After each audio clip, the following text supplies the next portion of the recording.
Dígale al que está al lado suyo, esto no es para cómodos. Seguirlo. Te seguiré donde quiera que vayas. Y Jesús se vuelve y le dice, ¿sabe una cosa? Los zorros tienen guaridas y las aves de los cielos tienen nido, mas el Hijo del Hombre no tiene dónde recostar su cabeza. ¿Qué le está diciendo? Mirá, seguime, pero tenés que estar dispuesto a usar una piedra como almohada. Y en el tiempo que el Señor educó, discipuló y envió a los suyos, no habían cristianos virtuales que pudieran decir desde la casa, voy a crecer, voy a servir, voy a ministrar.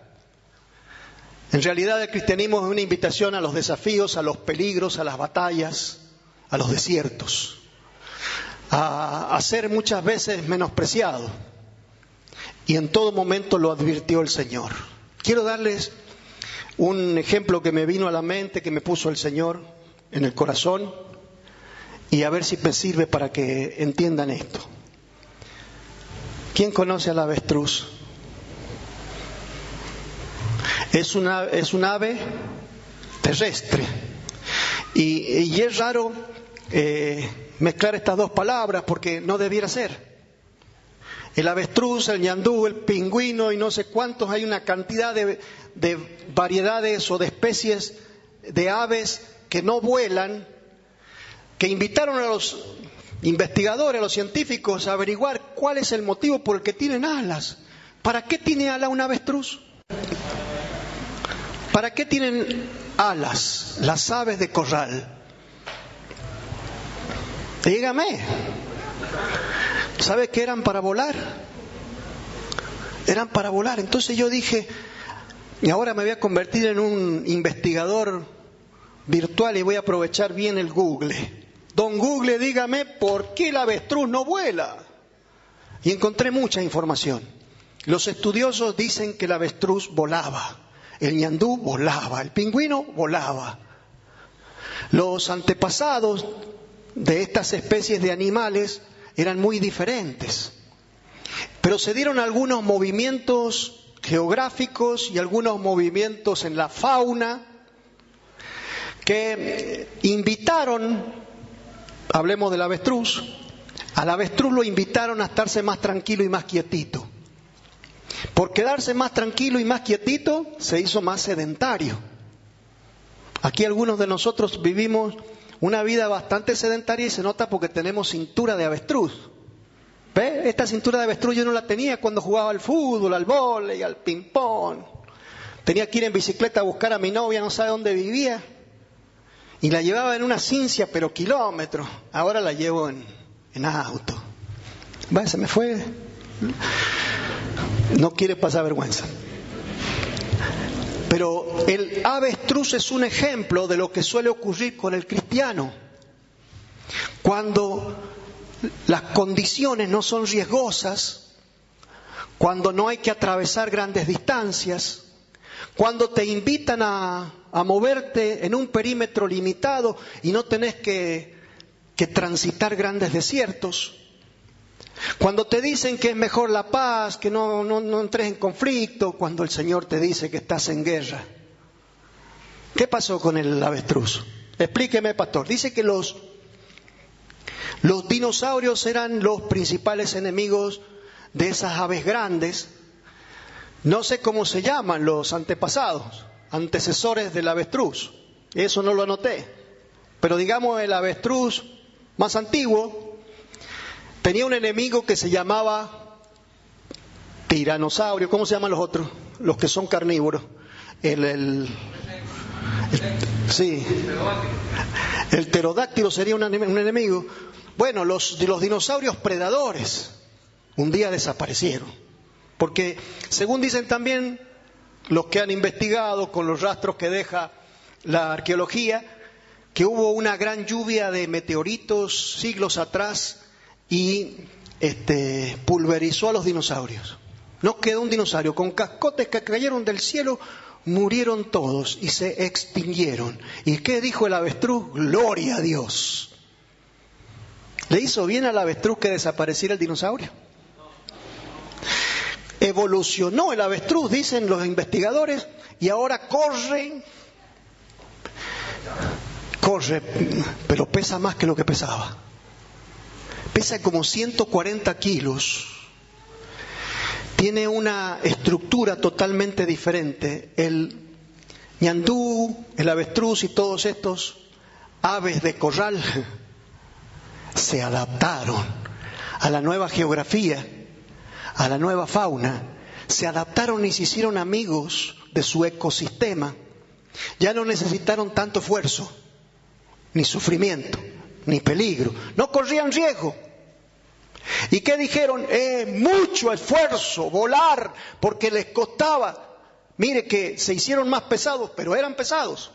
Y tomar carrera hasta levantar vuelo era un esfuerzo grande.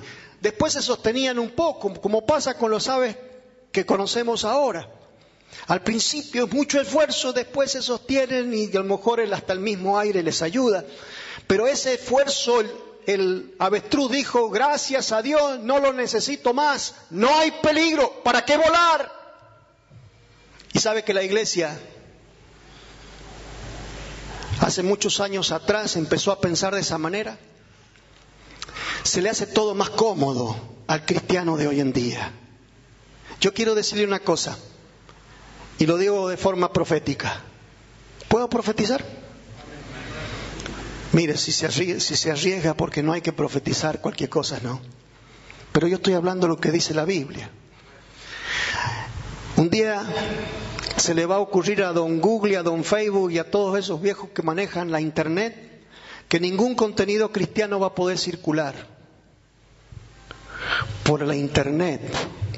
Y los cristianos virtuales que estamos acostumbrados a alimentarnos desde la cama, mientras desayunamos o mientras vamos en el colectivo, no vamos a tener el alimento ya medio digerido que nos han dado otros maestros, y vamos a tener que entender cómo fue antes, y vamos a tener que aprender a volar solos.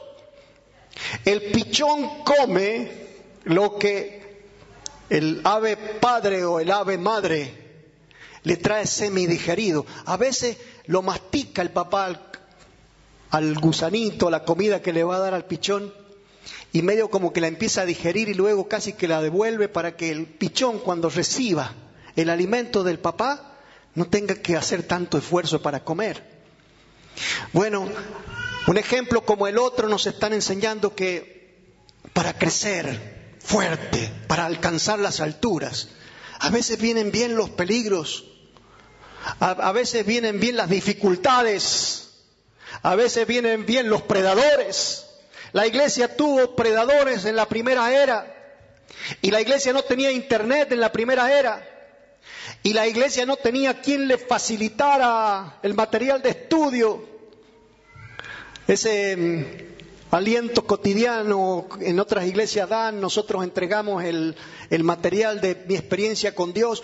No lo tenían. ¿Y cómo hacían para crecer? Escondidos en las noches, en las catacumbas.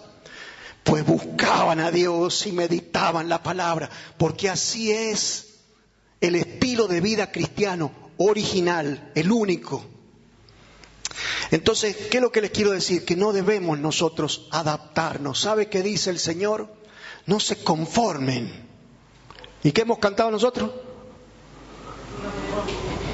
Yo no me quiero conformar. Les voy a leer un texto de la Biblia que habla sobre esto, y entienda que siempre fue así. Y Pablo dijo, así como vieron en mí, le dijo a Timoteo, así quiero que aprendan tus discípulos también, y que tus discípulos le enseñen a otros, para que en esta cadena hombres fieles vayan llevando la fidelidad de la vida cristiana tal cual surgió en el origen, desde la cruz y hasta que el mundo termine. No quiero que nada lo interrumpa, tienen que ser todos fieles, dijo Pablo. Pero vendrán tiempos, dice, en que no sufrirán.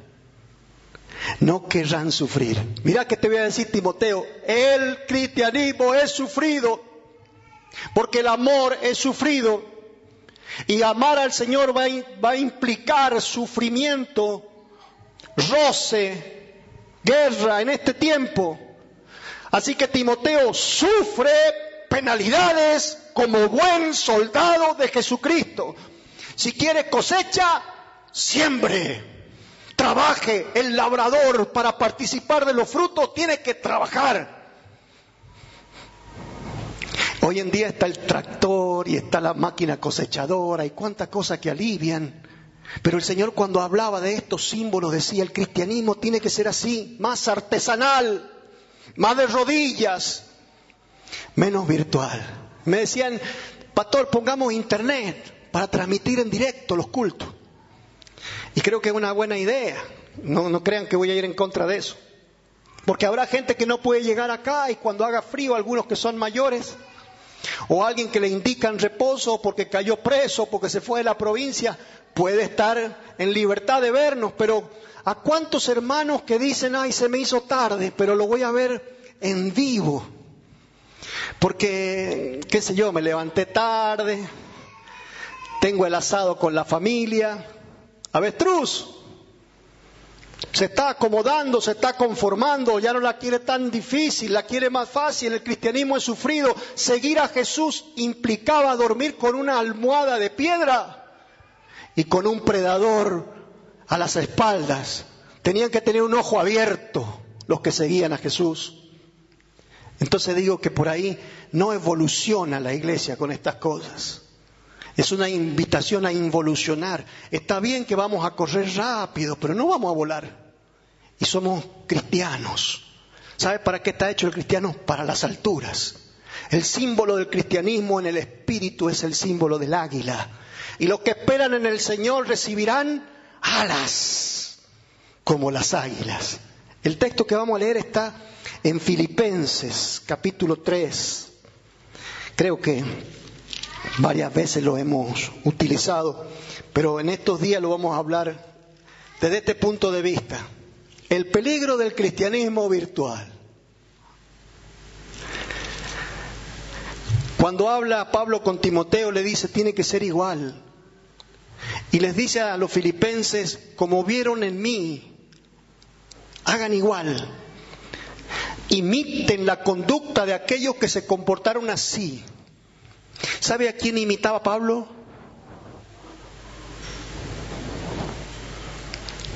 Capítulo 3, versículo 7, dice: cuantas cosas eran para mí ganancia, porque la pasaba bien, ahora las estimo como pérdida, por amor de Cristo.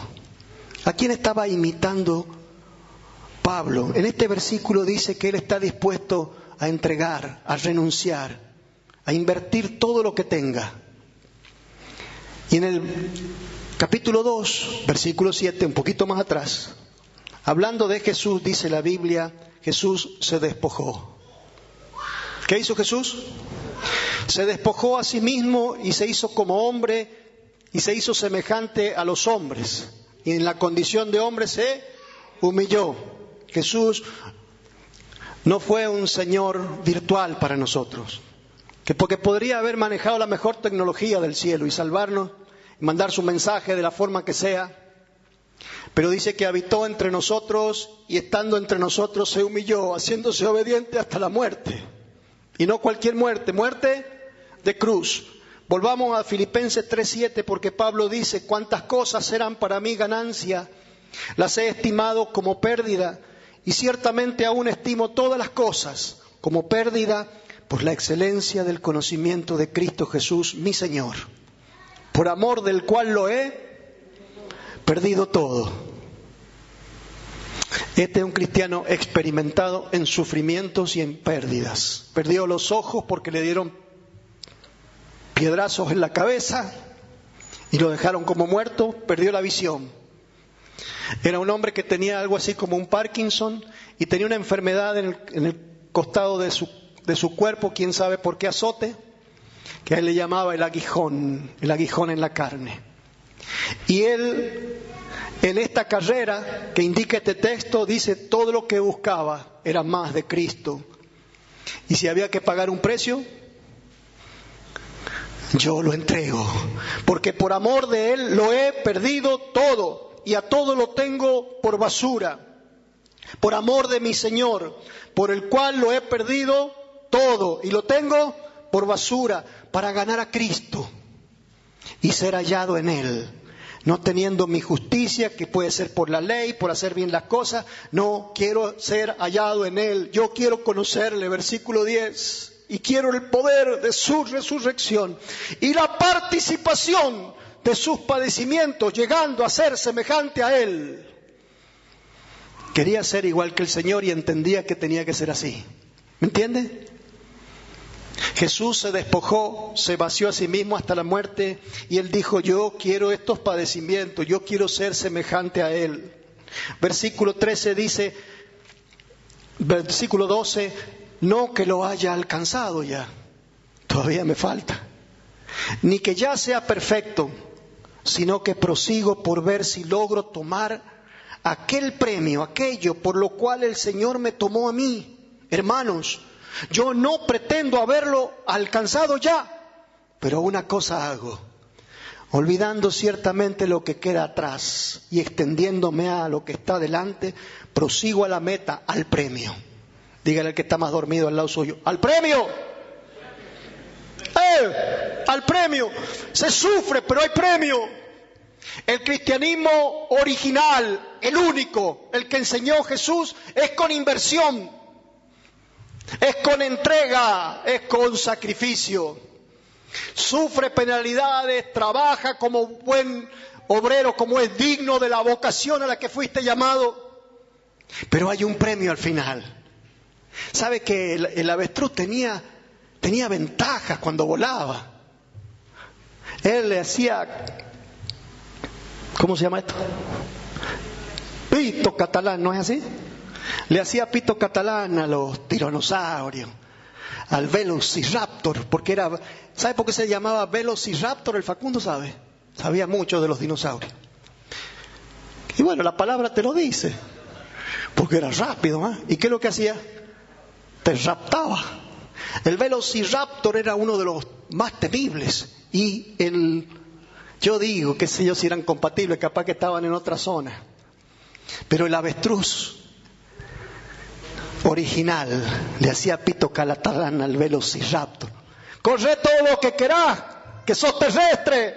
Yo voy a surcar los cielos de donde pertenezco y a ver si de alguna forma podés alcanzarme. Salió el imperio romano, salieron los religiosos, salieron todos los envidiosos y todas las personas que querían extinguir el nombre de Cristo como velociraptors contra Pablo. Y Pablo dijo, tendré que sufrir, pero voy a volar. Mire capítulo 1 lo que dice. Capítulo 1, versículo 21. Y trate de no estremecerse, o si se estremece mejor. Porque para mí el vivir es Cristo y el morir es ganancia. Pero si el vivir en la carne, con todo y el sufrimiento que implica como ministro, quiero hablarle de lo que es un ministro. Si el vivir en la carne resulta para mí beneficio de la obra, no sé entonces qué escoger. Estoy puesto en estrecho, teniendo el deseo de irme con mi Señor, porque eso es muchísimo mejor. Pero quedar en la carne es más necesario por causa de la obra, por causa de vosotros, dice.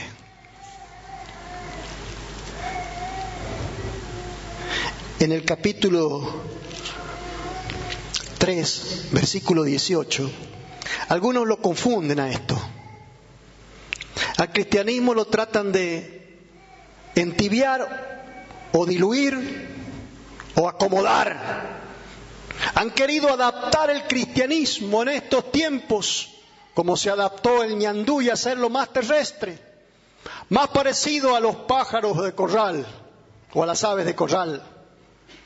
Dice el versículo 18, y por ahí andan muchos. De esto ya les advertí muchas veces y ahora lo digo llorando, que son enemigos de la cruz de Cristo.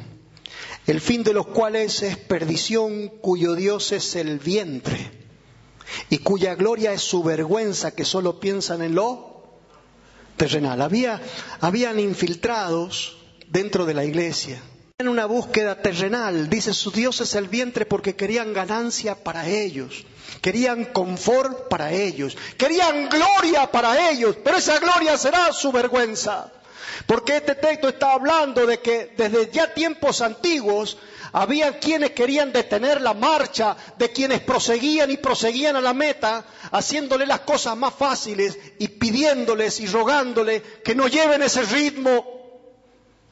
Porque en los aires el cristianismo es peligroso. Más vale traigámoslos a la tierra y manejémoslo acá.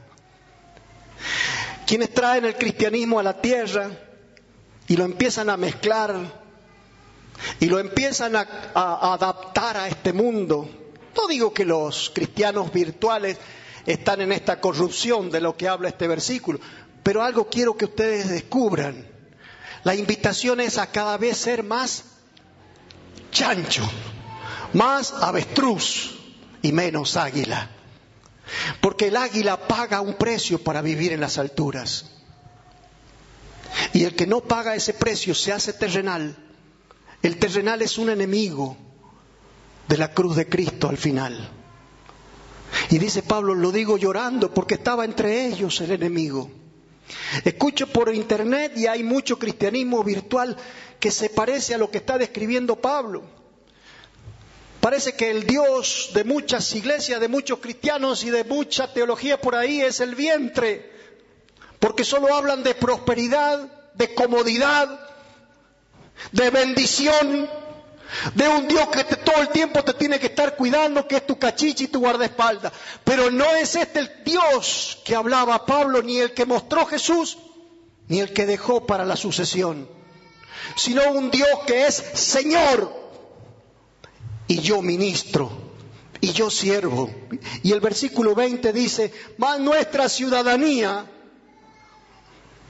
está ¿en dónde? En los cielos. El ciudadano de los cielos no se adapta a este mundo. Vive en las alturas, no se achancha. No acepta un Dios que le da tantas promesas para que su vientre esté siempre explotando de gordura y lleno, cómodo, tranquilo. No, evite los roces, la violencia, las guerras. No, el Señor advirtió que había que volar, hermanos. Y si habían predadores, vamos más alto. Escapemos en la oración. Escapemos oyendo la voz del Espíritu, porque era la forma que se manejaban. Siguiendo al Espíritu sobrevivían. Y no podían luchar haciendo presentaciones ante la justicia. No tenían derechos. Eran considerados ciudadanos prescindibles. Nuestra ciudadanía está en los cielos, de donde también esperamos al Salvador. ¿Usted lo espera? ¿Qué sabe? Ese va a ser su premio. El amor al conocimiento de Dios tiene que ver con sus padecimientos y la esperanza de resucitar como Jesús resucitó. Ahí está nuestra herencia. Ese será nuestro premio. Mientras tanto no se acomode en este mundo. El cristianismo virtual es aquello que yo quiero decir en esta mañana o en esta tarde. Nos invita a la comodidad. Que otro medite la palabra y yo busco el estudio que alguien me dejó porque estoy apurado y tengo muchas cosas que hacer. ¿Para quién? Y para mí, para mi familia, para mi provecho. Pero estos que todo lo entregaban y que todo lo invertían, no tenían peso alguno sobre sus lomos, sus huesos eran livianos y podían volar. ¿Sabe que el avestruz se hizo pesado? Los huesos se le hicieron macizos, los músculos que servían para volar se atrofiaron y se convirtió en alguien totalmente distinto del diseño original. ¿Puede haber pasado eso con la iglesia? Una iglesia que sabe volar, que está preparada para la batalla. No duerme mucho, ora mucho. Yo le voy a hacer una pregunta, ¿a qué hora se levanta usted? No me conteste. Vamos a un texto para terminar en el libro de Gálatas. Está un poquito Gálatas antes. 2 libros atrás, Gálatas capítulo 5. No quiero que usted sienta que lo estoy reprendiendo, le estoy mostrando lo que la palabra de Dios indica debe ser el estilo de vida de un cristiano, que hoy en día se ve amenazado y cada día que van pasando los descubrimientos, las movidas universales, es como que se avanza sobre nuestro estilo de vida, permeando nuestra conciencia y a veces justificando razonamientos. Hay que cuidarse. ¿Quién dijo que yo tengo que cuidarme? Usted cuando saluda a alguien le dice cuídate, no lo haga más. Porque lo mejor que nos puede pasar es que nos cuide Dios. ¿Están de acuerdo conmigo? El Señor cuida de los suyos. Y si nosotros nos cuidamos, lo que hacemos es escondernos, justificarnos en esa comodidad. No quiero el roce, no quiero la guerra. Vamos a guardarnos y que Internet, sin que nadie se entere que yo soy cristiano, me dé la palabra de Dios ya masticada en mi casa, no voy a tener problema. Vamos a poner Internet y vamos a tratar de divulgar la palabra de Dios como me han sugerido los hermanos. Puede ser de Dios, pero a la iglesia le voy a decir, usted no se quede en su casa ni se cuide, ¿sabe? Deje que Dios lo cuide, hágame caso, deje que Dios lo cuide. Porque un ministro como este que estamos leyendo no puede desencadenarse el remo del barco cuando se le da la gana porque se cansó, porque se quiere cuidar. ¿Sabe lo que es un ministro? Un esclavo encadenado a un remo. No, pastor, eso no es un ministro. Hasta la palabra ministro ha mutado. ¿Qué tenemos hoy por ministro? Un viejo que tiene varias secretarias, tiene una buena oficina, tiene gente que lo sirve, él da las órdenes. El ministro no vaya a creer que es el que anda, el ministro de Acción Social no es el que anda en las villas, ¿no es cierto? El ministro está ahí, tiene su aire acondicionado, algunos asesores, ese es el ministro de hoy. Pero cuando la palabra ministro se plasmó en la Biblia, tenía un significado tan diferente. El ministro era un esclavo y nosotros esclavos por amor y por amor sufrido ponemos nuestras manos en un remo sin ninguna libertad de desprendernos de él aunque la tormenta sea fuerte y aunque nuestros músculos no den más, porque dice la palabra de Dios, ninguno que milita se enreda en los negocios de esta vida, ninguno que milita se acomoda a este mundo. No se conforme a este mundo, sino que usted como militante del reino de los cielos, como ministro de Dios, tiene que proseguir con tormenta, con viento en contra y con guerra en el mar. No deje que lo aborden, reme, no se vaya a la orilla, no se haga terrenal, elévese a las alturas y esa es la invitación del Espíritu de Dios. Nuestra ciudadanía está en los cielos. ¿Sabe que también pensé en los huevos del avestruz? ¿Qué vienen siendo los huevos del avestruz? Si el avestruz viene siendo una iglesia que se achanchó, en oposición o contrarrestando la idea original de una iglesia que tiene su ciudadanía en los cielos y que vuela como las águilas. Si la iglesia moderna es como un avestruz, perdónenme si... ¿Está filmando? Oh, puede ser que ninguna iglesia se sienta ofendida. Estoy hablando de la iglesia de este siglo. Es como un avestruz. Si yo la comparo con esta, no sé, nuestras alas se han acortado algo, ¿no? Nuestros huesos se han hecho más pesados. ¿Somos más terrenales o no? ¿Nos hacen las cosas más fáciles o no? Pues podemos estar aquí, nadie nos jode, nadie nos persigue. ¿Qué serían los huevos del avestruz en este tiempo si nosotros somos como un avestruz? Que no vamos a ser avestruz, ¿no? Solamente estoy poniendo la imagen para que usted diga, no quiero eso. Los huevos serían las criaturas que se forman entre nosotros, nuestra descendencia. Los huevos del avestruz son fáciles de arrebatar. Se los pueden sacar al avestruz porque están acá, están a mano. Sí que los defiende, ¿no? Pero ¿qué es más fácil conseguir, un huevo de avestruz o un huevo de águila? Debe ser muy difícil conseguir un huevo de águila. ¿Por qué? Está muy alto. Dígale al dinosaurio que se coma un huevo de águila. ¿Y dónde habrá puesto los huevos el avestruz de tiempos atrás, el que podía volar?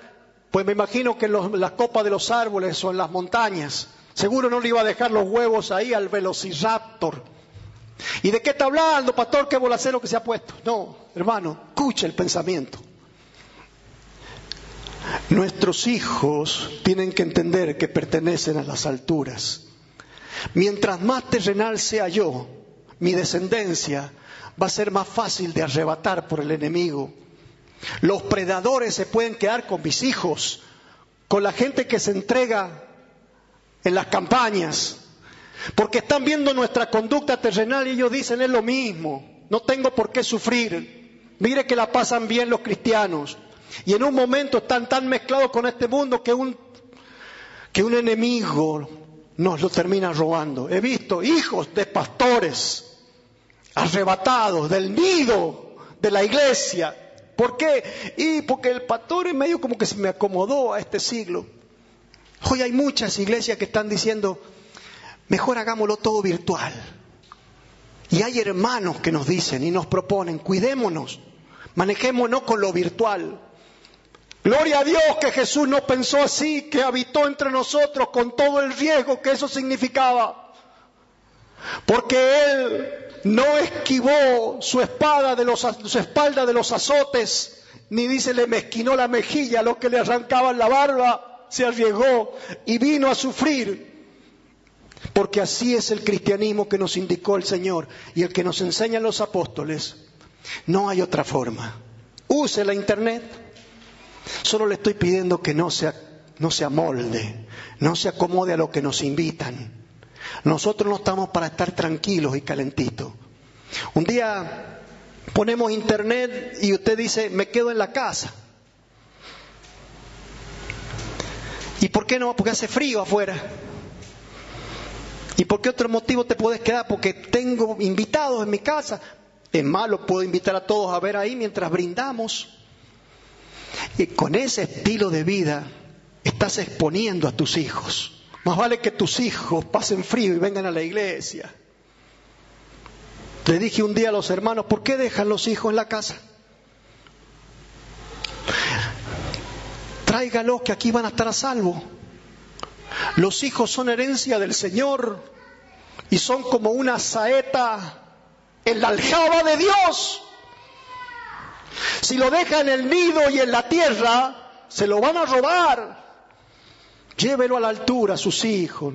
No deje de traer su hijo a la iglesia. No, es que tenía un poquito de moco, tráigalo. Y hoy nos están invitando a que todo sea virtual.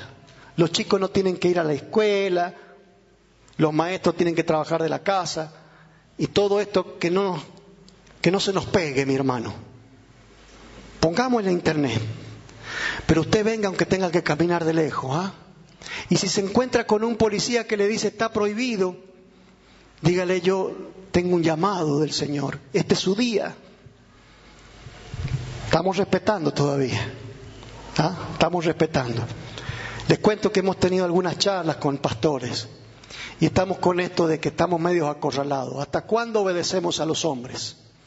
Y cuando empezamos a decirle a los predadores, vamos a volar porque el Señor nos dice que sigamos. Yo prosigo, dice Pablo. Y mire que había resistencia.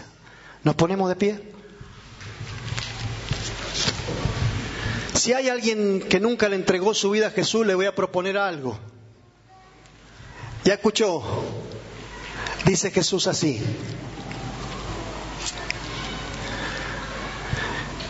Las aves del cielo tienen nido, los zorros del campo tienen guaridas, El Hijo del Hombre no tiene dónde recostar su cabeza.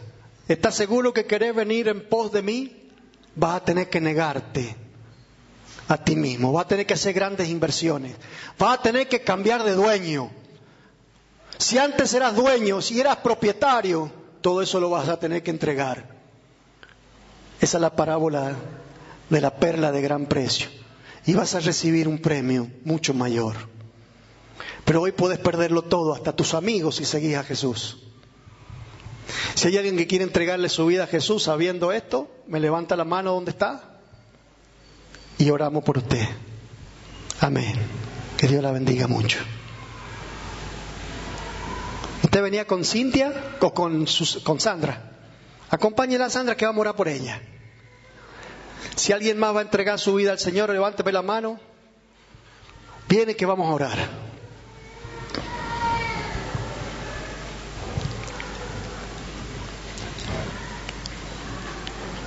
Adelante. La bendigo. Bien hecho.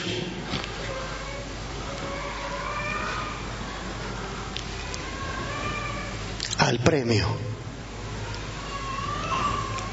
¿Cómo están ustedes? Me alegro mucho. Grandes cosas hace el Señor. Él es capaz. Lo que no podemos hacer nosotros. Repita esta oración conmigo, ¿eh? Dígale así: Padre, te entrego mi vida en plena conciencia, que ya no la puedo recuperar.